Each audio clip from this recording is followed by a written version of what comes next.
everybody, Doug Walker here with... Me! Yes, me. Actually, it sounds like one of the names from Korra. This is me. This is me, and that's you. You? No, me. I am you. You are me. I am you. Sit down. Okay, so I haven't done this in a while. Legend of Korra vlog. This is the beginning of season 3. It's 3 episodes, right? That they ran together? It was shown as 1 episode, but it's technically 3, yes. People on my Facebook got very confused. They're like, there were 3 episodes? I saw only 1. I was like, yeah, but that one was an hour and a half, and each is 30 minutes. I thought they just typically show the credits in the middle of the episode, and then again at the end with the names a little different. Yeah, I don't know. I'm counting it as 3. So we have, this is the brand new beginning here. This is, a breath of fresh air. yes, that is, which... And boy, does it feel like it. No, as soon as I saw that, I'm like, do you think that was intentional? I'm wondering if that was an in-joke amongst them, because the rumor is that they got rushed on the 2nd season or something. They were planning on 1, then Nickelodeon dicked them around and was like, now do a 2nd season. Now, to be fair, that's a good dicking around. It's like, we want more, now we want less. But apparently, I guess, they were having trouble, coughing up a 2nd season really quickly, and it's just like, well, now what do we do? Because we thought it was only going to be 1, so maybe that was an in-joke, a breath of fresh air. We know what we're doing now. Yeah, so I mean, people always sort of have these mixed thoughts about Legend of Korra. Some people love it, some hate it, some are indifferent to it. I think we both pretty solidly liked the first season. I loved the first season up until the last 10 minutes, and even then, knowing that they probably thought it was going to be just 1 season, I was fine with that. I'm like, okay, I would have ended a little more vague and differently, but I was fine with it. I really liked the first season. Yeah, I like the direction. I like the new direction it was taking, having so far in the future, and then the technological boom. Season 2 was just... It wasn't god-awful. It was just a big step backwards. I don't even think it was really, because when I think to season 2, what really comes to my head is images and spirits and these creative creatures, and these going to the spirit world and stuff like that. And that stuff being really exciting, but then if you were asking me what was it about, I couldn't tell you. I remember characters, I remember scenes, but I remember the backstory about the first Avatar more than I remember anything Korra was doing. Yeah, and there was something I remember the ending where it was very Pacific Rim-ish, and there was a giant tree and spirit world, but most everything I remember is Bolin as Nuttuck or whatever, and... Yeah, the first Avatar story, which was really cool. Yeah, I mean, starting off good, ending good, and then the middle was just oh, we saw this in season 1. So now we got this new season. This is where you got the changes happening with the spirits entering the human world. I love how they introduce it. They show it's I defeated this, giant god practically, and I can't get rid of a bunch of vines, and I am kind of going... Yeah, that makes no sense. And then when you see it consuming the city, you sort of go, oh, okay. And you immediately see the problem. I thought that was very quick and very clever to establish, just this major problem about the 2 worlds colliding. And we said, I'm sure this is going to be a thing. The 2 worlds colliding, it's going to be tough, and that's going to be the focus of the next season. And I was looking forward to that. And then it kind of takes a different turn in a sense. And I'm very mixed about it. It's because they're getting out of the city, which is great, because we spent 2 seasons in that city. And it's a beautiful city, but I'm kind of done with it. And she's pretty much fired from being the keeping balance in the city, because the spirit world is eating up the human world. And the president's interrupting. You suck. And the human world is interrupting the spirit world, and neither one's very happy, as kind of expected. So he kicks her out. I like that she doesn't quit. He kicks her out, but they also find out more airbenders are showing up. So they decide they're going to leave the city. They're going to travel and find these airbenders because the what the hell is it called? The Kermonic Emergence? What's it called? Kermonic? That's right, Miss Piggy. It's the Kermonic Emergence. What the Harmonic Convergence? Something like that. People bitch at me about the names. Send that one to him. And they pretty much have opened up all these airbenders. Just suddenly people that weren't airbenders are suddenly airbenders. Well, maybe. We don't know what exactly Well, that's what they're Harmonic aiming at. convergence seems to have some, but nobody knows for sure yet. Yeah, I mean, that's what they have said so far. Anything's possible. So now they're going to travel, and they're trying to find all these airbenders, and they're trying to recruit them so they can sort of, you could argue this is kind of selfish, where it kind of create the airbending culture. And Recreate. Recreate it, and it's a strange thing to do, and I'm glad they really address it. It's like, because on the one hand, it almost seems like a no-brainer. Well, yeah, you have these powers, you should come learn how to use them and to benefit people and stuff. On the other hand, it's like, no, you're one of us now. You're this culture. It's like birds of a feather flock together. Yeah, I mean, you weren't even born this way. You're just suddenly this, and like now you have to be here, and you have to be us. You're one of us. Very follow that bird. Now that it suddenly hit me, it's like, no, you should be with us. We're bringing you to the doo-doo. Yeah, we're really making follow that bird references in this. Yes. Okay, awesome. Stop me, try. So, but then there's other plans going on. There's other stuff. There's this real baddie gets his airbending power and breaks loose. He's this big criminal who wants to bring down the White Lotus and wants to destroy the Avatar, and he's getting the band back together, man. Getting the band together, man. And they're pretty cool so far. You have one that has no arms, but she's a waterbender, so she uses the water for arms. They're all in great. Kung Fu Panda prisons. Yeah, that's which what is I was great. saying. Each one more complicated than the last. Yeah, they come across new characters. They come across Baby Aladdin. They come across the Earth Queen, who Queen bitch. yes, who you Queen were saying, you were saying. I love how the Earth Kingdom has just barely changed. It hasn't changed at all. With It's all exactly the same. And there is something where it's always like, okay, well, this place will always be corrupt no matter what you do. Yeah, to all the people, they're always like, Very Chicago. That yeah, way, like Korra's too, the Legend of Korra, it's too different from Avatar, something totally different. It's like, no, this one thing will just never change. They will always be Gotham City there. Yeah, Zuko is still alive. That was kind of a shock. That was awesome. Though not having Dante Bosco's voice, -1 for bogusness.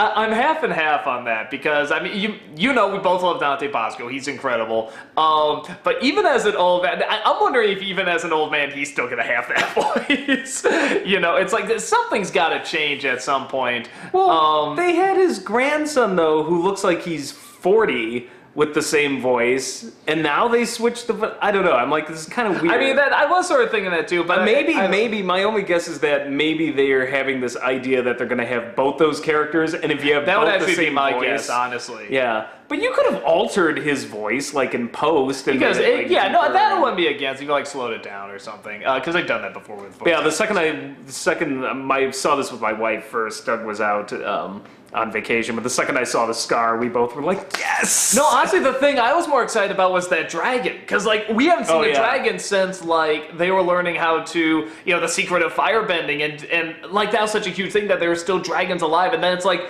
when you just saw one, I was just like, whoa, like what the hell's the story behind this? The only thing I was disappointed in is I was telling you, I was like, it makes me worried because if they're bringing Zuko back, I get the sinking feeling we're gonna have to watch him die somewhere, either in this season or before this show is over. But to be fair, we thought he was dead already. Yeah, so... that's true. No, I didn't think. No, there were rumors, and I didn't think he was dead. I thought he was mentioned before, but I was surprised that he was alive. Yeah, and in pretty damn good health. Yeah, like a season ago. So the twins are back. That was really great. That was see. amazing. That really is like when I wasn't seeing that. I was like, oh, I really like them. I hope they're coming back. And that exchange was spectacular. Just why didn't somebody let us know we have a secret prison we could throw people in? I'd throw my tailor in here. And then when Zuko's just like, yeah, this firebender that can bend with his mind. It's like, I used a guy similar to try to kill the Avatar once. And then there's like this awkward silence. It didn't work. It didn't work. That's okay. I tried to kill Korra for ruining my wedding. It happened. Yeah, I mean, just sort of these weird, Great awkward lines. conversations. And pretty much the Earth Queen is putting together this army of airbenders. My guess is to take over the United Republic because she seemed pissed that it existed anyway. Yeah, exactly. So it's interesting because on the one hand, it's like, well, I guess this is part of the change that they were talking about, the spirit world and the human world colliding. But on Change that they know where they're going too. but the other thing though is that, especially after the last season where we saw so many spirits and so many cool things, and they're like at the end of that season, they're like, change is going to be hard, but we will make this happen and stuff. I'm expecting to see like, you saw that golden hedgehog there for a minute. I thought there was going to be like 12 of them walking through the city or something. Like they were just going to be all over the place. It was going to be more them trying to figure out how to live with each other. But it really isn't. It's more this thing about the airbending, which is also good because it's still the same idea that you have to work with this change, this unexpected change. There's finally a direction that this show has, and now you're just like, I guess it's not. No. It's like I like it, and I'll even say more. I really like they balanced out Korra much more. Yeah, no shit. No. She's still a hothead, but it's welcomed and it's kind of deserved. She's still a hothead because she's taking responsibility for her actions and she's pissed off at the incompetence around her. Yeah, no, whether it be the queen or the president or the fact that she's upset at herself. Exactly, it's justified when she's angry, and even when it's not, like when they're trying to recruit the airbenders and she says, time for a little tough love, you kind of laugh a little because you know it's not that was great. It's not going to go well. Otaku Hikimori guy living in like the mother's basement. Yeah, and you know it's not going to go well, but you're just sort of looking forward to it and waiting, and you know it's not going to be like, oh, she's really going to fuck up something big, like a whole army is going to destroy something because they're fighting. No, it's a funny little situation. And she's lecturing someone else about responsibility. Where was this in season 2? Hey, yeah, half the conversations they have... Season 2 was such a regression. Now that we've got this Korra back, I'm like, it was like... We had Korra going up, and then like, and now she's like back up again. I'm like, what? Yeah, and the conversations they have seem very much like she's, she's listening, and when it seems like she's learning, this time around. It's like, she'll still explode, she'll still get angry at stuff, but A, it seems justified, and B, it's righteous. Yeah, it's righteous, and C, when it happens, you kind of say, okay, well, she's learned something, and she's like, okay, no, fair enough. And you see her balance it out with scenes where she's trying to talk. She talks the jumper down. She tries talking the jumper down. She has a conversation with Tenzin, like the two of them talk to each other like rational adults. I think they may have done that once in the entire second season. Like, I can't even remember what they even said. She disowns him early on in the second season, like, even though, this the was first the Korra, season he practically saved like, her. after watching Korra build herself up in season 1 and trying to get a grip on herself, this is what I wanted to see in season 2, and instead they chucked it out the window. And now that we've got it back, I'm just like, oh, thank God. Like, she's way more interesting. Everybody's way more interesting now. Well, and the thing, too, is that, even Mako. Well, the thing, too, is that when they go to, they pick up Kai, who is a very likable character, a new character. He's very likable. He's like a little tough. Yeah, and I'm saying to myself, well, tough's a right little, but yeah. Yeah, but I mean, he's like a male version of tough. Yeah, when he goes... He's a boff. Yes. When he goes and they take him in, they find out he's a thief and everything, and I immediately didn't buy that story about the dead parents. I was even saying, like, did he say the parents were dead? Yeah, it's like, I don't buy it. And then even for this show, is getting a little sappy, and I'm like, something's not right here. And the second people showed up, I'm like, okay, he's wanted. Yeah. But he's still a cool character, and they say, no, I trust him. Let's follow him through on this. And Mako doesn't trust him. And he's like, I'm gonna be watching you and stuff like that. And the first thing that comes to my head is, okay, we gotta wait 5 episodes or so before he... next episode. Yeah, just boom, it happens right away. Well, the writing is... No, I still think he's going to betray the daughter. Like, they're going to have something going on. He's going to let her down or something. That's my prediction, my early prediction. Well, see, he's in prison now. I don't know how far they're going to take that. I mean, no, but it'll be like something else. But that's what I'm saying. Yeah, I like that. It's like very quickly they get that out of the way, and they have fun with it. I love him robbing the person and then, like, going to a hotel and living the high life and everything. He's like a little Macaulay Culkin running around. Yeah, it's very Home Alone, too. This is Kai, the father. I'd like to make a reservation. Can you voice bend? Actually, it does make you... I wonder if they'll ever do that, because it voice bending. Because it is airbending. Yeah, Could maybe do that only with airbenders something. can do that. That'd be fun. Get on that. But yeah, so I mean, and for me, it's like my favorite thing is very much the characters. And even though season 2 was kind of a mess, it's like I love the twins, and I love the spirits that came in. I sort of loved these other characters, or you got time more with Tenzin's family and stuff. I love seeing more of the character. So the idea Every character now is clicking in a way they didn't in season 2. Well, we had bits of characters clicking at one time or another, but compared to season 2, I feel like these first 3 episodes, like, everybody is in a groove and a rhythm. There's nobody there I'm just like, they're annoying me, they're boring me, I've got issues with this. Everyone, the villains, Korra, Asami, Mako. I love Mako in this weird phase now where he doesn't know what to do. And by the way, on top of that, am I the only one who thinks that Asami and Korra are the better couple? I doubt they're going to have the balls to go through with that, but I'm like, they're actually a cuter couple than Korra and Well, I honestly, I don't even want to see him as that really, because I like the friend. No, yeah, you do. Come on a minute. Okay, Yeah, you okay, do. Yeah, you that do. does, but this is saying I actually really like them as a friendship. I think actually they're like, you're right, they're a very Well, good it team. starts off as a friendship and then grows into something more. No, I think they work as a friendship. Why do you have to ruin my fanfic?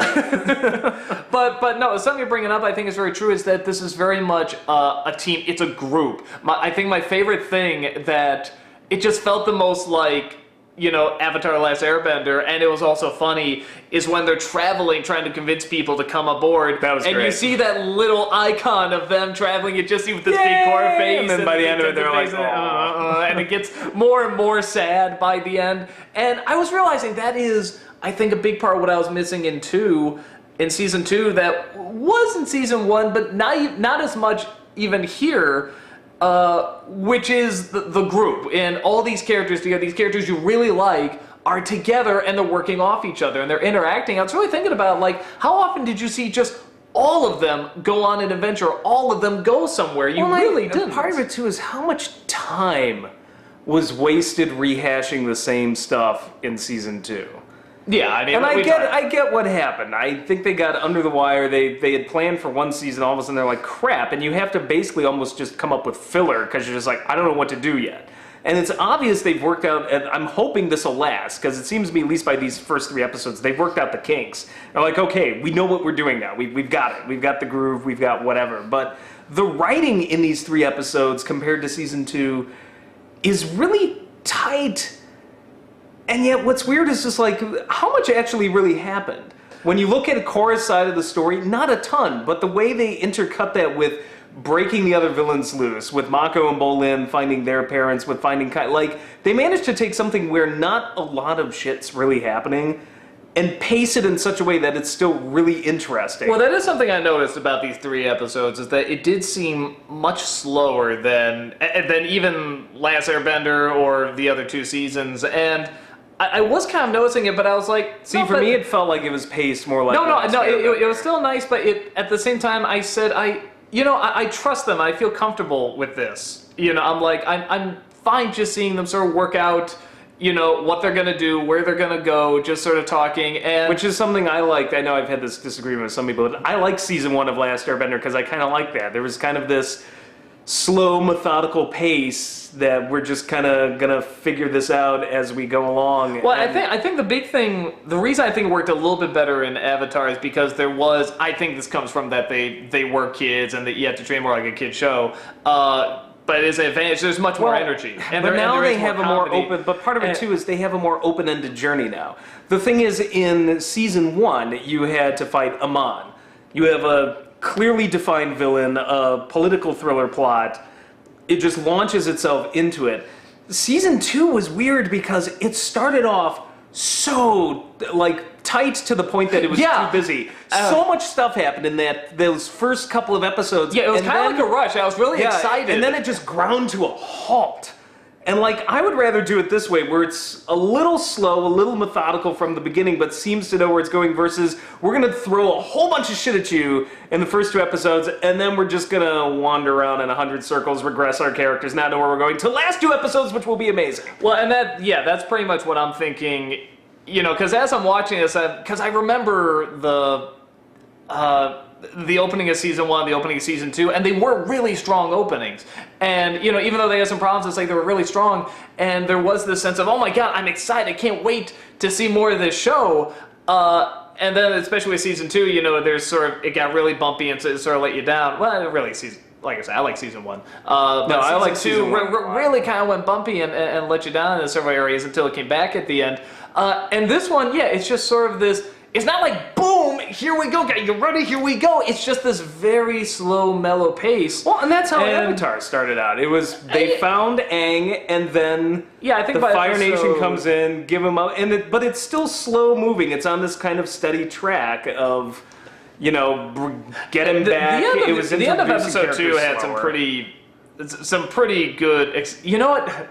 Compared to everything else, maybe not. I was going to say it's some really good, solid action, but the more I'm thinking about it, it's like, maybe if I look back at the episode, it wouldn't be quite as major as I remember because we've seen so much. And I liked it because it did have sort of a methodical pace. But that's what I'm saying. I'm saying that if it keeps going this direction, or this is probably the better direction to go, to start off small and just keep building. That's what Last Airbender did. And I generally prefer that. I thought overall episode 1 of Korra, or season 1, not as well as Avatar, but was doing kind of that. I thought season 2, though, just threw everything at the wall to see what would stick, and then it just fell apart. Well, yeah, until again the last 3 episodes or so, which were really strong. But I sat there through all that middle part of the season, going, "Where are we going?" Because everyone was telling me on my Facebook, and you guys were telling me, it's like, oh man, the first 3 episodes totally just makes up for season 2 and all the stuff they were doing.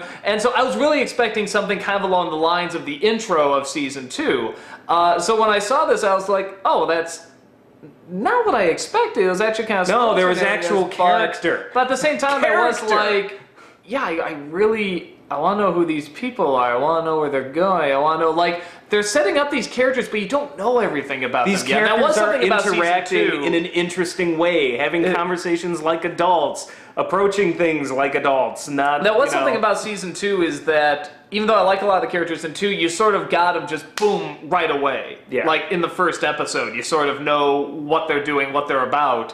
And in this one, you're kind of not entirely sure. You're kind of like, well, what is the backstory of some of these people? They're dropping little bits and pieces here, but you don't entirely know. So I really like it, and it was a very different direction I thought it was going to be. But again, thinking even more about it, if they went the direction with the spirits, where it's like all the spirits are walking with the people and stuff like that, it would kind of be a retread of season 2, because that had so many spirits in it, walking around. Here's the other thing, though. I don't think they're abandoning that plot entirely. Because she's going to have to go back at some point and fix the city. Like, that's not going to fix itself. And my guess is somehow this Earth Kingdom war that seems to be brewing, she's the queen bitchface is, like, queen resting bitchface is building a secret army. Like, I think that's going to somehow collide with what's going on in the city. Like, I don't know yet, but I'm hoping, we can bring back Prince Iroh or General Iroh, and have it like one big thing at the end. Like, that would be fun. So now with Zuko, I'm psyched. I'm so psyched for this. There is what I was noticing too, just in these 3 episodes, the animation in it. I was saying, by God, this animation was saved for like the last 4 episodes of Last Airbender. Like, they had to throw so much into it, and now it's like just commonplace animation because it's so good. I mean, the backgrounds don't even look, it's the painted backgrounds, and they're moving, and so much of it, like, you didn't even need to CG when it. Nickelodeon but wants they did, to get off beautiful. their ass and throw money at the series, it'll look good. Well, no, and I like the animation of season 2, actually. I know there's some people that didn't like it, but I thought it was kind of a different style, but for the spirits, I felt it worked. Here we're getting back much more into, like, the mountains and the clouds and the solid textures and stuff, and they really work. It honestly reminds me nice of... to see the Earth Kingdom again, too. Well, I was saying, it reminds me of... very much of old school, now old school, Disney animation with like the painted backgrounds that they would make CG and just move it just a little bit, but that little movement still made it seem. You need to watch more anime. It just looks like anime to me. No. I know it's an anime too, but there's still a style to. there's still something to, it's anime for Americans, and, the American, even though it's animated by Japanese, you probably, Actually, I think they're Korean. Korean, okay. I might be wrong on that. I'm sure someone's going to correct. But you have anime and you have American animation, like, let's say Disney animation and anime. The styles, even though they're very similar, and they do sort of the same thing with the painted backgrounds that they can make 3D, is still different. I mean, especially with, in anime, there's so much focus on when they do the fight scenes, they're saving up for that. So they have a lot of close-ups of the eyes, and not the mouth talking, so that we can focus on. And they're done very strategically, and they're done very well. But at the same time, there's something about the constant movement, too. That depends on the anime, though. You get a short 12-episode anime, you can get some pretty complicated animation. Oh, no, you can. The I'm talking about fluidity's how... never as... they're not as obsessive about the fluidity like they are in... Western animation, but I mean, it's not all close-ups and motion lines. No, and honestly, even when they do, I'm saying they actually do it very effectively and very cleverly. Because I've seen shows from Japan with animation like this. No, but I'm saying there is American animation has this thing, maybe with Flash animation that might be going down a bit, I'm not sure, but just constant sort of movement. I mean, they're always like, you can't have a person just sit here and move their mouth and maybe their eyes just for a while. It's like they have to move like this, or they have to go like this, or they constantly have to move a little bit. There's a little of that going on in Korra, though. There are times like... But I mean, it's also a TV show, so you're never going to have Well, that's like, what I'm saying for American TV. I mean, for a Nickelodeon American children's drama. And I don't think any kid really would probably follow this. You know what? story. The animation's good. I don't know where he's going with this. No, that's what I'm saying. No, I was just saying it really reminds me, it's sort of like watching a mix between an anime and like a Disney film brought to your TV, and I just can't believe, again, that Nickelodeon is bringing us this. Because it does just look so good. And even the stories, I'm thinking to myself, no kid that watches SpongeBob is going to follow this story at all, where we have, really, SpongeBob, we're still going with that reference? Okay, what else? I don't watch Nickelodeon. What else is on Nickelodeon? Sanjay and Greg. Okay, that. He farts a lot. It's great. Okay, sounds like an even better reference. So, no, it's just one of those things where the animation is just beautiful. That's what I'm getting to. And it's one of those where even though, and the prisons are designed great, and yeah, it just feels like something like we're really getting back to sort of those really wide open landscapes again. And seeing that ship fly over, and you see the clouds going by, you see the mountains, you see even the Earth Kingdom, the city, now that it's in the CG as well. I mean, it just looks so much grander and bigger. So I'm really impressed with it. I'm just really impressed with how they've incorporated the hand-painted backgrounds with the computer animation. I think they just blend together just so perfectly. Fingers crossed, they finally got it. 2 seasons, but they finally got it. This is the first time I feel like this is getting Last Airbender worthy. Not, this is a cute little follow, but I feel like, no, this is feeling like I'm almost watching Avatar: The Last Airbender. The characters are clicking, the story's interesting, They're traveling. God, yeah, they're traveling. God, I hope they keep this up. I really do. There's people out there just I love people who reply on my face no, after that last season, I won't even try. It's just not worth it. It made me cry with something. I'm like, you're lost. Go ahead, because I'm these 3 episodes were great. No, I mean, they could totally disappoint the crap out of us after this, let's be honest. These guys, at their worst, is still better than, Michael Bay at his best. It's still so much more interesting and so much more fun. I could have been watching Transformers 4, and instead I stay home and watch I was going to Avatar. say, I purposely did this first, because I was on vacation, I haven't gotten the Transformers 4 yet, but I know I'm no, if I'm doing anything, I'm watching fucking Korra. I don't give a shit about Transformers. I mean, I gotta see it. You want to see my reaction, but it's I don't give a shit. I wanted to see this, and this I'm doing first. So, yeah. Any follow-ups on it, or any questions? Any answers? Any clue? No. Avatar. Come back. That's what Mako did.